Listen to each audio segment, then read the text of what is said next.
Hey everyone, my name is Wedge. Amonkhet is a whole new plane for us to explore, and one of my favorite things to do when we visit a new plane, put the legendary creatures under a microscope because Commander is one of the best formats to ever exist in the history of the universe. So in this two-part series, we're going to go through each legendary creature, tell you what you should include in the Commander decks they lead, and if you don't want them to lead, I'll let you know where they fit the best.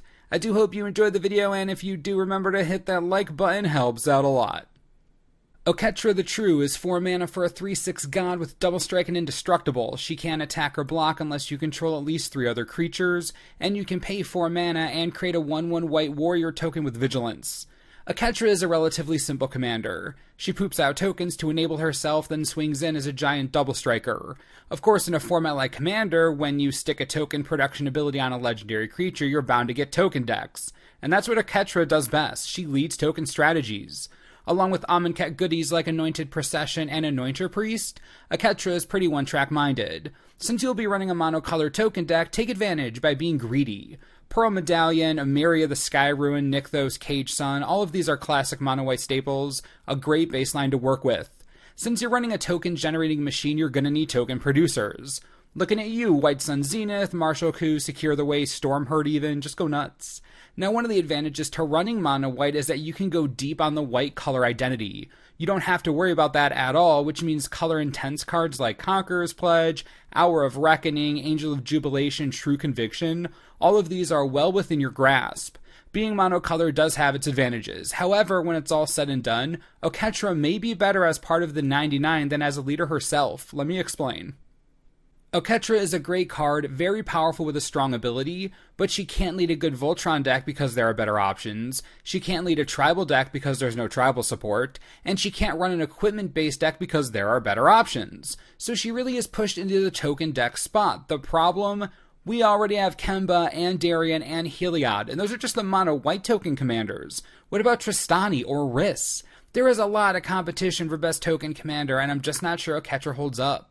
She goes great in every single one of these decks though, and if you're going to build her or any other token commander, here are my favorite token cards to include. Intangible Virtue, obviously, Cathar's Crusade, great staple, Geist Honored Monk, Tried and True, and Phantom General. Players seem to forget about this card, I love it, and I hope this helps. Kefnet the Mindful is 3 mana for a 5/5 god with flying and indestructible. He can't attack or block unless you have 7 or more cards in hand. You can also pay 4 mana and draw a card, then you may return a land you control to its owner's hand.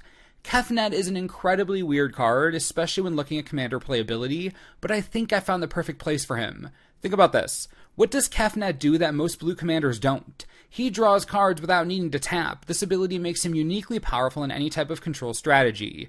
He always has indestructible, so removing him is difficult. He's cheap, so getting him out of the battlefield isn't so bad. And his card draw ability is purely reactionary, which means you can be 100% mana efficient should you decide to take advantage.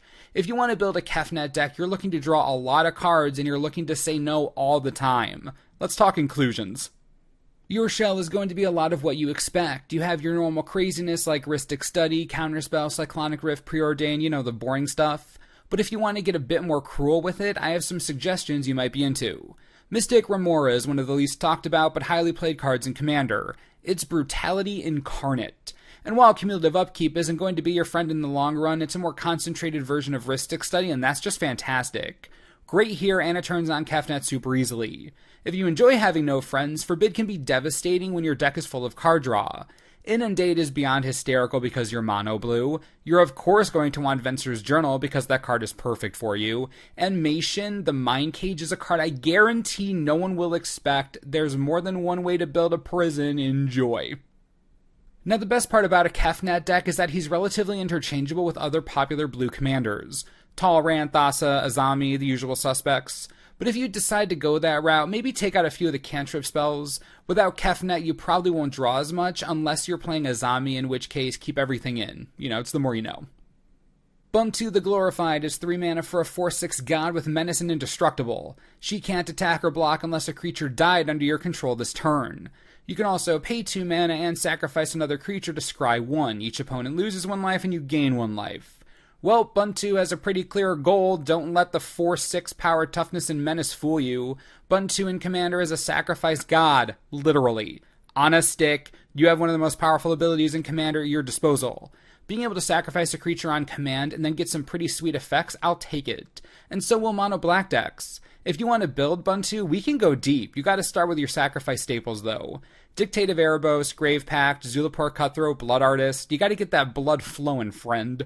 It's all about starving your opponent on creatures. Of course, to do this, you're gonna need creatures to sacrifice. Don't worry. Black has been preparing for this for a long time.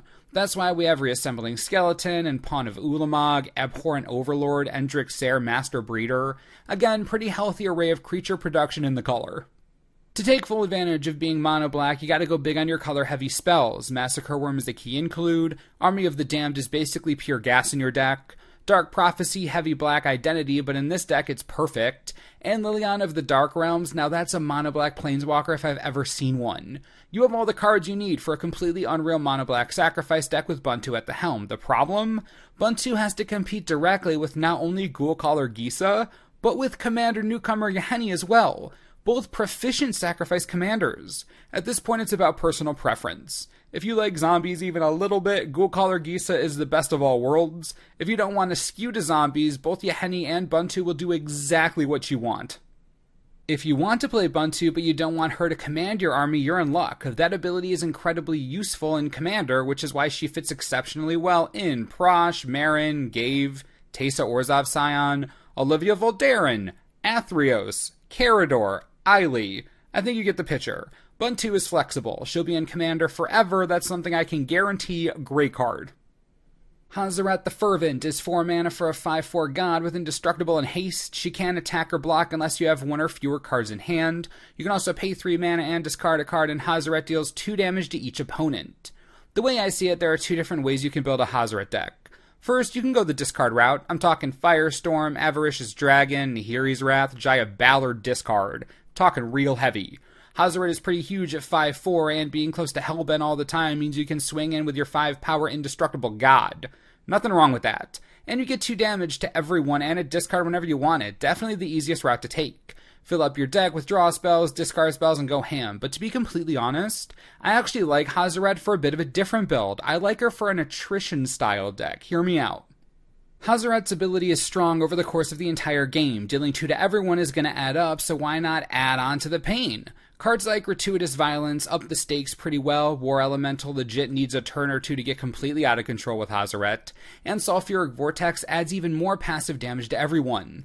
The goal of this deck should be table-wide destruction, sometimes including yourself. We're talking Mana Barbs, Ankh of Mishra, Spell Shock, Zozu. There's so many cards in red that aggressively oppress the table. You can easily make an entire deck that chokes out the rest of the players there. Think Heartless Hidetsugu style aggression. Dictate of the Twin Gods, Furnace of Wrath. This is all you need and the world falls before you. If you don't want Hazoret to lead the chaos, I suggest Malfegor. They don't technically have direct synergy, but Malfegor's deck is entirely dependent on hand manipulation, so there will be many an occasion where you won't have a hand at all, or you need to get rid of cards. Either way, Hazoret has your back. It's a great match here. Rhonas the Indomitable is 3 mana for a 5/5 god with Death Touch and Indestructible. He can't attack or block unless you control another creature with power 4 or greater. You can also pay 3 mana and another target creature gets +2/+0 and gains trample until end of turn. Rhonas is a great card. The only problem is that his ability doesn't bring a lot to the table that mono green decks are looking for right now. I'd love to build something uniquely suited to Rhonas, but his drawback is super easy to appease in any green commander deck, mostly. Plus, 3 mana to give something +2/+0 and trample, while fantastic, doesn't really stand up to other green commanders out there. If you're insistent on making a mono green deck with Rhonas at the helm, all you're looking to do is mass giant creatures and swing in. There's no real complexity here. Start with Surrak the Huntcaller, Ulvenwald Tracker, Hydra Omnivore, and Colony Hydra.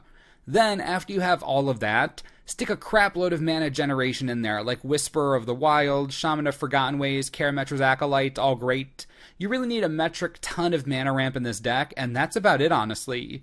Rhonas is as straightforward as they come, but the best part about him, he fits much better in the 99. There's no reason not to play a 5/5 Death Touch Indestructible creature for 3 mana that can pump anything you have. If you are running a deck with green in it that cares about winning, you should consider Rhonas. Mild the Anima would be insane, Xenagos always bonkers, Animar you'll never stop attacking, Selvala, Heart of the Wilds, that's just funny. It's pretty clear you can put Rhonas anywhere, so just do it. And that's going to do it for the first part of our Amonkhet Commander Spotlight. What do you think about the gods in Commander? Do any of them excite you? Do you like that they're monocolor? Did you expect something different? Let me know what you're thinking in the comments and we'll talk about it. Also, be sure to stay tuned to the channel for more Amonkhet awesomeness as the days roll on. And as always, thanks for watching and we'll see you next time. This video is brought to you in part by TCGplayer.com. If these gods interest you, you're in luck. Some of them are disturbingly cheap. I think that Kefnet is going to make an awesome commander. And if you think so too, you can grab a copy of the Blue God for $5 right now. Pretty decent deal considering the set isn't even out yet and he's a mythic. Not so bad. Same deal with Bontu. I think this god is going to have a huge presence in Commander for a long time. If you're interested, you can grab a copy of Bontu right now for only $4 each. Again, pretty sweet deal. Just click the links on the screen. Helps the channel. Let's make some Commander goodness. Enjoy.